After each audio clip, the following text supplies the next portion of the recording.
Assalamualaikum warahmatullahi wabarakatuh. Bismillahirrahmanirrahim. Alhamdulillah. Nahmaduhu wa nasta'inuhu wa nastaghfiruh. Wa nu'minu bihi wa natawakkalu alayh. Wa na'udhu billahi min syururi anfusina. Wa min sayyiati a'malina. Man yahdihillahu fala mudilla lah. Wa man yudlilhu fala hadiya lah. نشهد أن لا إله إلا الله وحده لا شريك له ونشهد أن سيدنا محمدا عبده ورسوله فاللهم صل على سيدنا محمد وعلى آله وصحبه أجمعين أما بعد. Alhamdulillah summa alhamdulillah, syukur pada Allah Subhanahu Wa Taala atas taufik Allah Subhanahu Wa Taala dapat kita meneruskan pembelajaran kita, mudzakarah, perbincangan kita dalam kitab daripada kitab Penawar Bagi Hati yang telah dikarang, disusun oleh Syekh Abdul Qadir Ibn Abdul Muttalib Al-Mandili. Jadi kita syukur pada Allah walaupun kita sekarang ni sidang jemaah Surau An-Nur Bandar Puteri Kelang, kita telah dihadapkan sekali lagi dengan ujian. Ujian yang berkait dengan arahan PKP, arahan pergerakan kita, SOP kita. Jadi ini semua adalah ujian Allah Subhanahu Wa Taala.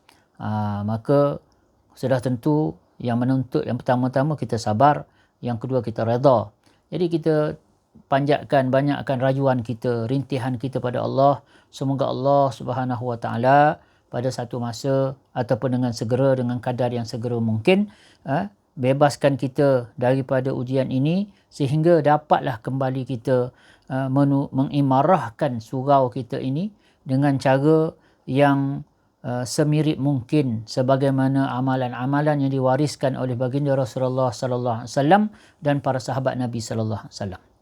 Dan tuan-tuan, puan-puan, saudara-saudari yang muka Subhanahu Wa Taala, ini juga ada kaitan dengan apa yang kita belajar tentang sabar ini kan. Inilah tengah-tengah belajar pasal sabar pula tu. Kena macam ni, maka kita kena praktikkan apa yang kita telah ni. Apa dia? Kalau kita pelajaran kita hari ni, insya-Allah kita sambung muka surat 78, yang mana sabar ini adalah berkenaan dan sabar atas taat. Sabar untuk melakukan ketaatan. Macam kita ni. Allah Ta'ala suruh kita menuntut ilmu, maka kita nak sabar atas menuntut ilmu. Kalau tak dapat pergi surau, melalui Facebook pun Facebook lah, live pun live lah kan. Mana kita nak kena sabar tu? Sabar banyak kita ni kan. Dan sabar atas taat itu, kata pengarang. Elok dah dengan tajuk kita ni kan. Dan sabar atas taat itu setengah daripada pekerjaan yang sukar. Sebenarnya sabar untuk melakukan ketaatan ini adalah perkara yang bukan mudah. Perkara yang ada kesukarannya, memerlukan kegigihan, memerlukan tekad, memerlukan kesabaran. Kata pengarang lagi, dan berhajat orang yang mengerjakan taat itu kepada sabar pada 3 masa. Ada 3 keadaan ataupun bila satu orang tu nak buat satu amalan. Katalah contoh nak semayang. Nak semayang, isyak berjemaah. Nak pergi surau lah ni dia pun. Maka semasa, ada 3 masa yang mana terlibat dalam beberapa bentuk sabar ini. Yang pertama, kata pengarang, ialah masa pertama, iaitu pada permulaan mengerjakan ibadah. Tu yang mula-mula bila nak buat, nak start buat tu, maka di sini ada perlukan kesabaran dari segi mana?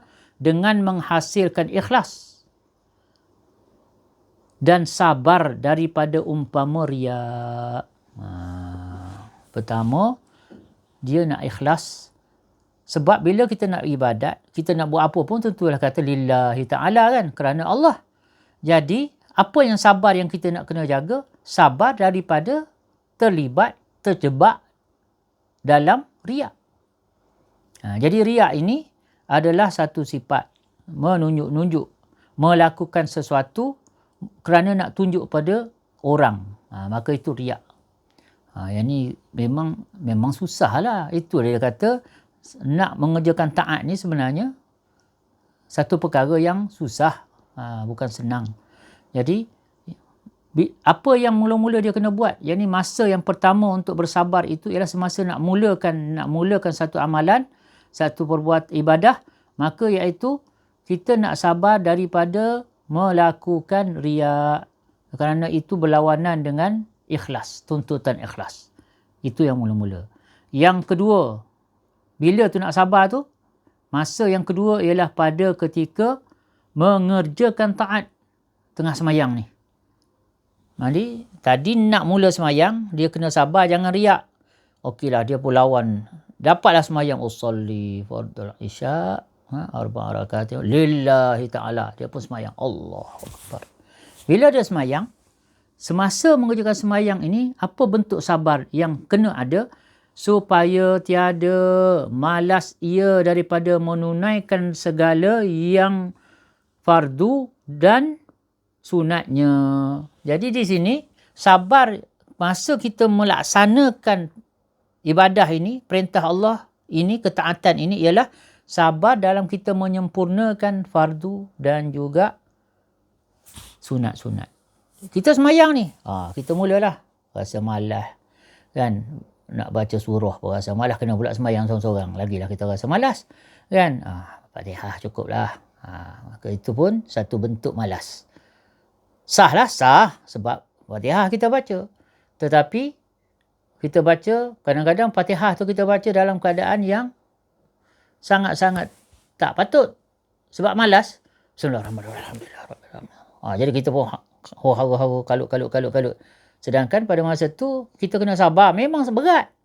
Dalam kepala kita ni macam-macam. Aku nak buat ni, lepas ni aku nak kena buat ni, banyak lagi kerja. Tapi kena sabar. Tetap. Bismillahirrahmanirrahim. Alhamdulillahirrabbilalamin. Kena. Tak boleh. Bismillahirrahmanirrahim. Satu nafas juga kan. Tak boleh. Itu kita kena faham. Ini adalah perkara yang semasa sedang membuat tu. Inilah perkara yang sabar kita nak buat. Iaitu sabar tidak malas. Untuk kita ni tidak rasa malas nak menunaikan, melaksanakan segala yang fardu dan sunat. Kadang-kadang kita skip kan. Kadang-kadang kita nak cepat. Ni ambil contoh semayang lah mudahnya. Nak cepat. Rokok pun tak tasbih. Kira Allahu Akbar. Duduk sekejap. Asal tamakninah dah okey. Sekadar satu subhanallah. Sami Allah liman hamidah. Sah kata azhar semayang? Sah. Tapi maknanya kita gagal untuk bersabar semasa mengerjakan. Inilah kata mengerjakan taat ini memerlukan kesabaran. Nak mula tadi kena sabar daripada riak. Kemudian seterusnya ialah kita kena sabar daripada untuk menunaikan segala yang fardu dan sunat. Masa yang ketiga, yang seterusnya, kemudian daripada mengerjakan, iaitu selepas habis pula, dah selesai dah semayang. Bila dah selesai semayang,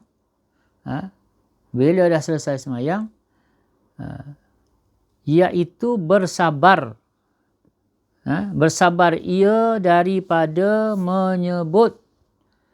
menyebutnya dan menzahirkannya kerana riak dan sum'ah.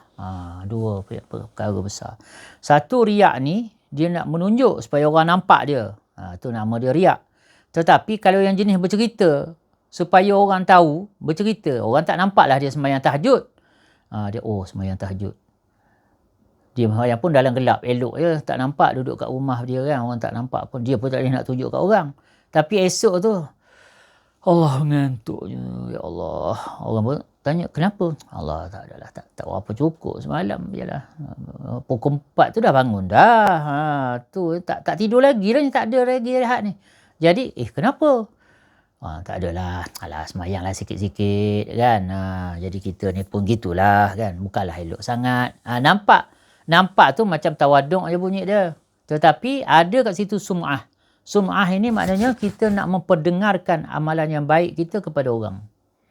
Jadi ini dia punya, kita kena sabar daripada terlibat dengan sum'ah ini. Jadi nak melaksanakan taat ini ada 3 tempat. 3 masa dia. 3 period dia. Pertama nak mula, semasa buat, selepas buat. Nak mula tu, kita nak buat tu kerana Allah sungguh. Jangan riak. Jangan nak nunjuk-nunjuk kat orang. Tengah buat tu, kita kena sabar daripada malas. Asalkan sah je. Jangan. Kita nak, sebenarnya kita kena buat ni ialah dengan penuh kesungguhan supaya kita dapat ibadah yang sempurna. Itu dia. Ibadah yang sempurna. Jadi untuk yang sempurna kita kena buat segala yang sunat, segala yang ni, maka kita kena buat elok-elok. Dan setelah selesai, kita jauhi daripada riak dan sum'ah. Jadi sum'ah ni kadang-kadang kita tak perasan. Jadi inilah perkara yang penting untuk kita faham. Memang susah lah. Memang susah. Jadi susah tak susah pun, inilah perjuangannya. Maka itulah yang kita kena sabar. Itu sabar bahagian yang pertama. Bahagian yang kedua, kata pengarang, meninggalkan segala maksiat. Tadi, bersabar untuk melaksanakan ketaatan. Sabar untuk taat perintah Allah. Yang sekarang ini ialah sabar dalam meninggalkan segala maksiat. Dan maksiat ni dulu. Maksiat tu apa? Maksiat apa sahaja yang kita langgar perintah Allah, maksiat lah. Itu maksiat. Apa sahaja yang kita langgar perintah Allah, itulah maksiat. Cuma maksiat ini ada yang tahap, ada hukuman. Ada maksiat tahap setakat dosa. Dosa pula ada dua. Dosa besar, dosa kecil. Kan? Tapi ada juga yang tahap maksiat yang ada hukuman dunia. Apa dia? Zina. Itu maksiat. Ada hukuman dunia? Ada. Mencuri itu sebenarnya maksiat. Sebab dia langgar perintah Allah supaya jangan curi, ambil harta orang. Dia curi. Maknanya dia melakukan maksiat. Tapi adakah dia hanya sekadar berdosa? Tak. Kalau mengikut yang Allah Ta'ala dah tetapkan, dia ada hukuman dunia. Orang tu kena ni, kena apa semua. Macam itulah. Sebab ada setengah tu ialah berdosa. Macam contoh, yang contoh kita mudah cerita ni, kita katalah mengumpat. Mengumpat ni dari segi hukum syarak tak adalah hudud. Tak adalah dia kenakan hukuman. Tapi kalau kita mengumpat orang tu menyebabkan maruah dia jatuh, orang tu saman pula, kita dibuktikan pula ada dalam video pula dah. Kan? Itu hukuman jugalah, tapi maknanya hukuman dari segi undang-undang dunia. Undang-undang sivil negara ni lah. Tapi maksudnya ada maksiat ini yang serius sehingga Allah Subhanahu Wa Taala mengadakan hukuman yang khusus. Tapi ada maksiat besar macam contoh riba. Besar tapi dia tidak ada hukuman. Tak adalah siapa yang ambil riba kena rotan 80. Tak ada. Tapi kalau orang minum arak kena rotan. Ada. Maksiat minum arak tu ada. Jadi maksiat. Jadi apalah, tak kisah bentuk maksiat, meninggalkan maksiat itu, segala maksiat itu juga adalah memerlukan kesabaran. Dan sesungguhnya telah bersabda Rasulullah sallallahu alaihi wasallam, al-mujahidu man jahada nafsahu. Al-mujahidu, hadis ini diriwayatkan oleh At-Tirmizi dan juga Ibn Hibban daripada Sayyidina Fudalah ibn Ubaid radhiyallahu anhu. Jadi Fudalah bin Ubaid ini seorang yang sahabat yang kira tokoh. Dia ni antara sahabat yang besar juga, terlibat dalam Bai'atul Ridwan, dan setelah perluasan wilayah Islam ini, dia dilantik menjadi qadi di Damsyik setelah wafatnya Sayyidina Abu Darda radhiyallahu anhu. Maka dia dilantik menggantikan. Maknanya dia walim lah, nak jadi qadi, nak jadi hakim ni. Maksudnya qadi tu bukan yang nikah kahwin tu. Bila kita sebut qadi kat sini, maksud dia hakim. Hakim di Damsyik ialah Sayyidina Fudalah bin Ubaid ini, yang mana Sayyidina Fudalah bin Ubaid ini telah meriwayatkan satu hadis yang kata dia, Rasulullah SAW telah bersabda, al-mujahidu man jahada nafsah. Bermula yang berperang itu mereka yang memerangi ia akan nafsunya. Jadi bila macam tu, maksudnya bila Nabi SAW kata mujahid, seorang pejuang, seorang mujahid ni ialah orang yang berjihad dengan nafsu dia sendiri. Maka itu sudah menunjukkan memerlukan kesabaran. memerlukan kesabaran. Nak berlawan, sabarlah. Kena sabar. Memang kesabaran yang tinggi lah kan. Jadi, kata pengarang lagi, dan sabar daripada maksiat itu lebih sukar daripada sabar atas mengerjakan taat. Macam tu. Kalau tadi kita rasa, susah dah. Sebelum kena sabar, tengah buat kena sabar, lepas buat pun kena sabar. Tapi sekarang ni, kata pengarang, bahawasanya sabar daripada melakukan maksiat itu ataupun sabar untuk meninggalkan maksiat itu adalah lebih susah daripada sabar untuk mengerjakan taat. Kenapa macam tu? Istimewa maksiat yang sudah diadatkan. Maksudnya especially. Yang kata susah itu ialah terutamanya apabila maksiat itu yang berkaitan dengan perkara yang dah menjadi adat. Adat ni apa maksud dia? Menjadi kebiasaan kita. Tuan-tuan, perempuan, saudara-saudara yang kat Subhanahu Wa Taala, dia bila benda dah jadi kebiasaan dah jadi habits, dah jadi kebiasaan habits kita ni, maka maksudnya dia dah masuk dalam kita punya darah daging lah. Habits. Kenapa? Katanya pengarang, kerana bertolong-tolong padanya tentera hawa nafsu dan tentera adat. Tentera adat. Maknanya ada satu nafsu dia sendiri dan satu lagi adat kebiasaan ni, benda tu dah jadi norma dah. Norma. Kan? Kita sekarang norma baru ni. Maknanya dia dah jadi norma dah. Orang dah automatik. Contoh, jumpa tak salam dah. Letak tangan kat dada je. Kan? Dah tak adalah salam tu. Mana dah jadi norma. Dah jadi kebiasaan, adat kebiasaan kita. Maka pada masa itu nafsu pun okey dan kebiasaan kita pun okey. Maka itu menjadi susah lagi. Jadi dia kata kat sini, kenapa yang kata susah tu? Ialah kerana bertolong-tolong padanya tentera hawa nafsu dan tentera adat. Maka jika berhimpun kepada keduanya oleh mudah mengerjakannya, nescaya tiada sabar daripadanya melainkan as-siddiq. Artinya orang yang banyak benar. Jadi macam ni. Maksud dia apa? Maksud dia, sebab bila benda tu dah jadi kebiasaan, dah jadi adat kebiasaan, maka di situ pertama nafsu kita memang suka. Suka apa? Sukalah nak buat maksiat tu. Benda yang tak elok tadi tu. Ataupun nafsu kita ni cenderung sangat nak buat dan disokong pula oleh environment yang mana benda tu dah biasa dah. Dah biasa. Jadi kat sini maknanya berganda dia punya susah dia tu. Kesabaran yang tinggi sangat diperlukan. Sebab tu kata pengarang kita, maka jika berhimpun kepadanya keduanya oleh mudah mengerjakannya, nescaya tiada sabar melainkan orang yang as-siddiq.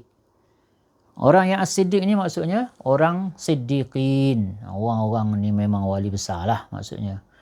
Orang yang dah tawan nafsu dia sendiri. Orang macam ni dia tak kisahkan orang, dia tak kisahkan adat istiadat apa semua. Yang tahu dia tahu Allah suka ke Allah tak suka. Ini sifat yang kita nak kena belajar, yang kita kena usaha. Para sahabat Nabi SAW, mereka ni satu je. Soalan hidup mereka ni satu je. Allah suka ke Allah tak suka aku buat ni? Kan? Dan sebab tu kita akan dapati dalam hadis-hadis ni banyak pertanyaan-pertanyaan sahabat yang bertanya kepada Rasulullah, apa patut aku buat? Okey ke aku buat macam ni? Kenapa? Kerana mereka ni sangat-sangat nak tahu adakah Allah suka, Allah tak suka. Dan sudah tentu yang Allah suka tak suka ni mereka hanya akan dapat faham melalui Rasulullah. Sebab tu mereka akan tanya dan mereka begitu sensitif. Sama ada Rasulullah suka tak suka ni bagi mereka indicators kepada suka tak suka Allah Subhanahu Wa Taala. Jadi para sahabat Nabi SAW dia ada sifat ni. Sifat yang benar-benar siddiq ni. Membenarkan Allah dan Rasul. Seorang sahabat, dia tengah buat rumah. Buatlah atap tu bagi cantik sikit. Buat kubah sikit. Rasulullah melintas je. Jalan dalam Madinah tu, lintas rumah dia tengah renovate. Tiba-tiba bila tengok keadaan macam tu, Rasulullah terhenti dan Rasulullah tanya, ni rumah siapa ni? Orang pun beritahu, ni rumah Fulan-Fulan. Okeylah, Rasulullah pun senyap dan Rasulullah pun berjalan. Dia balik rumah, adalah pula orang bercerita, tadi Rasulullah lalu. Lepas tu Rasulullah tengok rumah kau, dia tanya, ni rumah siapa? Dia pun duk fikir, kenapa Rasulullah tanya? Akhirnya dia kata, ni mesti sebab Rasulullah tak suka ni. Maka dia telah ratakan balik renovation yang dia nak baiki tu tak jadi. Ratakan balik asal semula. Kemudian dia pergi ke masjid Nabi. Jumpa Nabi SAW, bagi salam dan sebagainya. Lalu dia pun kata, ya Rasulullah, rumah saya lah yang tuan tanya itu. Jadi saya dah ratakan, saya dah betulkan balik dah. Rasulullah SAW, maknanya Rasulullah tak ada suruh pun. Rasulullah hanya sekadar bertanya. Tapi bertanya tu macam tak berapa berkenan. Rumah siapa ni? Buat macam ni. Jadi itu pun sudah cukup oleh para sahabat Nabi SAW. Sebab hidup mereka ni ialah nak menentukan yang ni Allah suka ke Allah tak suka. Dia tak ada benda lain. Dia tak ada maksud lain. Dia tak ada niat lain. Kepentingan lain tu tak ada. Dia bagi mereka ni ialah Allah suka, Allah tak suka. Ini orang yang benar-benar, yang siddiq, yang membenarkan Allah dan Rasul. Dan yang paling top siddiq dia, Sayyidina Abu Bakar lah. Kan? Kenapa? Itu balik cerita Isra' Mi'raj. Kan?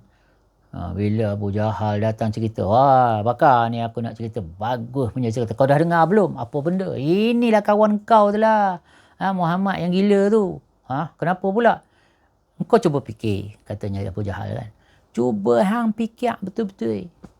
Adakah patut dia abang kata malam tadi belum tidur tu dia pergi Syam, dia pergi sampai ke Baitul Maqdis, sampai ke Masjidil Aqsa, kemudian dia patah balik, subuh dah balik kat Mekah. Ada patut, ada kai ke? Kan? Jadi Sayyidina Abu Bakar, dia tak tanya. Dia tak tanya, maknanya yang dia tanya macam ni. Dia kata, betul ke Muhammad yang cakap macam tu? Dia tak tanya, ya ke logik ke macam tu? Tak. Tapi dia nak tanya satu je. Ni betul Muhammad yang cerita macam tu? Kata, lah. Dia sendiri cerita kat aku. Bukan aku duk cari orang lain. Dia sendiri abang kat aku ni. Tu lepas tu aku minta izin pula dengan dia. Aku nak abang kat orang. Dia kata, pergi abang. Aku abang ni, aku cari hang dulu. Maka katanya Sayyidina Abu Bakar, kalau betul Muhammad yang cerita, betul Muhammad yang bagi tahu macam tu kat hang, kalau lebih jauh daripada tu pun aku percaya lagi. Maka daripada situlah datangnya As-Siddiq. Rasulullah SAW memberikan gelaran kepada Abu Bakar, Sayyidina Abu Bakar, dengan gelaran As-Siddiq. Orang yang sangat-sangat membenarkan Allah dan Rasul. Jadi ni yang kita nak usaha dalam diri kita ni.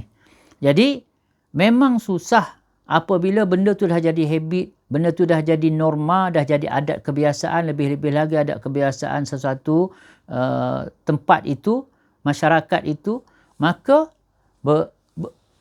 orang kata apa, berganda.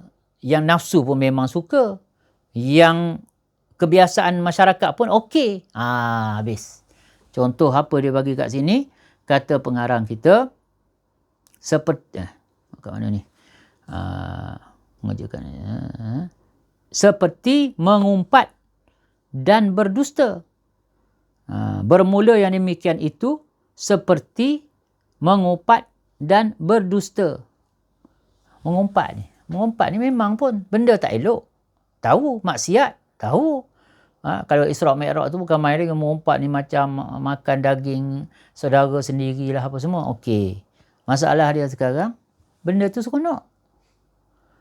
Mengumpat hal orang ni seronok. Sudah. Kan? Mengumpat hal orang ni sangat seronok. Dan masyarakat pula, adat masyarakat ni, resam masyarakat pula macam seolah membenarkan. Okey je. Aku ni bukan nak mengumpat, tapi aku nak cerita yang betul. Kenapa? Ini yang aku nak cerita ni.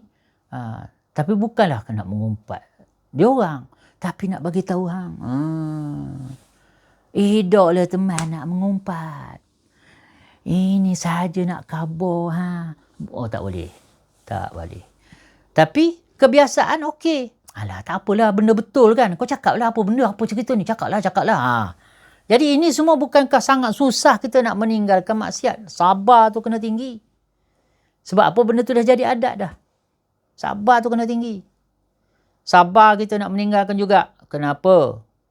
Environment tidak membantu kita. Nafsu pula memang suka nak cerita orang ni. Kalau orang cerita hadiah je dia marah. Ataupun berdusta menipu. Kalau benda dah jadi menipu, dah jadi habit, dah jadi perangai, dia memang akan jadi lebih susah lah. Dia menipu ni, mula-mula rasa bersalah. Lama-lama dia dah jadi habit dah. Tak menipu tak boleh. Kan? Asal bercakap je nak tipu. Jadi itu susah. Lebih-lebih lagi apabila suasana itu mendukung perbuatan maksiat tadi. Adat, dia menjadi adat.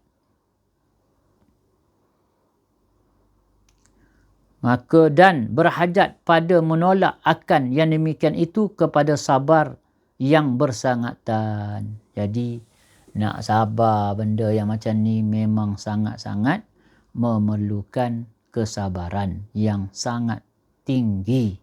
Ini bahagian kedua. Bahagian pertama tadi nak sabar dalam melakukan ketaatan. Bahagian yang kedua, sabar meninggalkan segala maksiat. Sabar kerana nak meninggalkan segala maksiat. Jadi dua jenis dah. Kemudian ada pula bahagi yang ketiga. Yang ni kategori ketiga ni apa dia? Barang yang tiada bersangkut paut dengan ikhtiar hamba, tetapi baginya ikhtiar pada menolaknya. Faham ke tu? Maksud dia, ada satu situasi yang mana dia ini bukan ikhtiar, bukan pilihan dan bukan usaha orang tu, seseorang. Tapi benda tu terjadi. Cuma dari satu segi dia ada kepilihan, ikhtiar untuk menolaknya. Untuk menolaknya. Seperti apa? Ni contohnya mudahlah faham. Seperti menyakiti akan dia oleh orang yang lain dengan lidah atau dengan tangan. Jadi contohnya gini, orang buat tak elok kat dia. Jadi itu bukan kuasa dia, bukan pilihan dia pun. Takkan ada orang, kau buat tak elok kat aku, kau buat. Tak boleh lah, mana ada. Kan? Maknanya tu adalah yang mana yang pengarang kata, yang bahagian yang ketiga ni ialah barang yang tiada bersangkut paut dengan ikhtiar hamba. Maknanya itu bukan kehendak dia, bukan dia punya pilihan, bukan dia punya usaha. Iaitu sebagaimana contoh, orang ni menyakiti dia, sama ada orang kata ke, dengan tangan ke dan sebagainya. Maka sabar atasnya dengan ketiadaan membalas.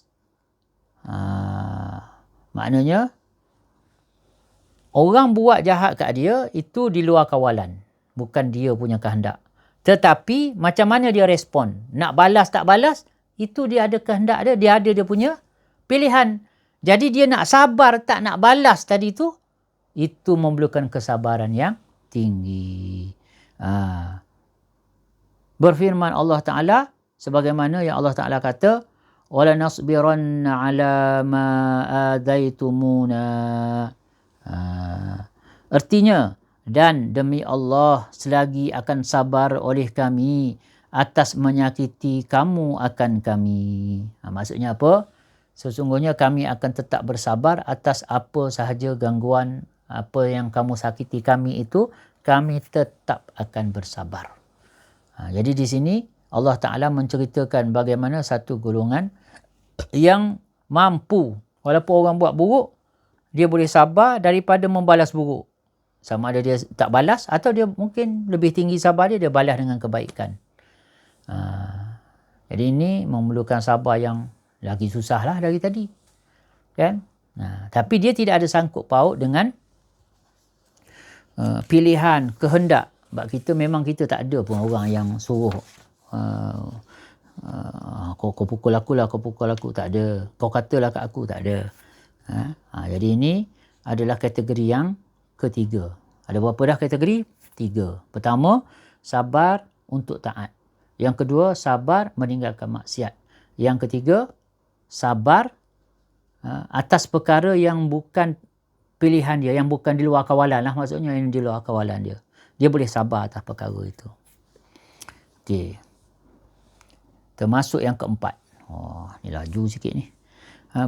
Bagi yang keempat, barang yang tiada masuk ia sama sekali di bawah ikhtiar. Maksudnya, sama juga macam tadi, iaitu perkara yang di luar kawalan dia, seperti mati. Seperti mati kekasih dan binasa harta dan segala bala. Maka sabar atasnya setinggi-tinggi segala pangkat. Maksudnya, dia macam ni. Yang tadi, memanglah dia tak boleh kawal lah orang. Orang nak suka tak suka, dia pun tak boleh nak buat apa. Tapi, cara nak respon dalam kawalan dia lah. Kan? Maknanya dia boleh tolak. Dia boleh ni. Tetapi, kalau untuk yang keempat ini, ialah satu-satu perkara yang mana memang di luar kawalan dia. Seperti apa? Mati orang yang dikasihi, harta binasa hilang ke apa ke, dan apa sajalah balak ni macam kita COVID sekarang ni, maka kita sabar atas perkara-perkara yang sebegini. Inilah setinggi-tinggi segala peringkat dia. Maknanya di sini pangkat yang paling tinggi dalam bersabar ini ialah bila kita bersabar, redha menghadapi ujian kesusahan daripada Allah Subhanahu Wa Taala. Contoh-contoh tu dia bagi gitulah, orang mati. Itu besarlah bagi kita kan, ujian besar. Harta kita hilang, kena curi ke, terbakar ke, apa ke pun susah. Tapi benda atas ni lah benda yang berkait dengan sejauh manakah kita telah bersihkan hati kita ini sehingga kita tidak menjadi satu perkara yang membebankan. Sebab kita kembali semula kepada pemilik sebenar apa yang kita ada ini ialah Allah Subhanahu Wa Taala. Maka nak sabar dan redha ini adalah perkara yang besar. Sini pengarang membawa kata-kata Sayyidina Abdullah bin Abbas radhiyallahu anhuma. Ini saya dah pernah cerita. Abdullah bin Abbas ini sepupu Nabi sallallahu alaihi wasallam. Dia ni daripada kecil dah bersama dengan Nabi sallallahu alaihi wasallam, dan dia ni lah antara orang muda yang paling alim dalam kalangan para sahabat. Jadi kita kena beri perhatian lah dengan apa yang Abdullah bin Abbas radhiyallahu anhu ini kata. Katanya Ibnu Abbas radhiyallahu anhu, sabar di dalam Quran atas tiga peringkat. Maknanya sabar dalam Quran ni, kata Abdullah bin Abbas, sabar dalam Quran ni ada 3 kategori. Pertama, sabar atas menunaikan segala fardu. Itu kategori pertama. Dan ini kita dah ceritalah. Dan baginya 300 pangkat. Mana ada 300 ganjaran. 300 pahala dia. Mana kita sabar melakukan ketaatan, maka itu dapat 300. Dan sabar atas yang diharamkan oleh Allah Ta'ala, mana dia meninggalkan, dia tak buat, dan baginya 600. 600 dia punya pangkat dia. Dia punya ganjaran dia. Dan sabar atas balak pada ketika jatuh ia dengan terkejut. Maksudnya apa tu? Maknanya bila musibah yang ditimpa tu dengan mengejut. Dan baginya 900 ganjaran. Macam tu.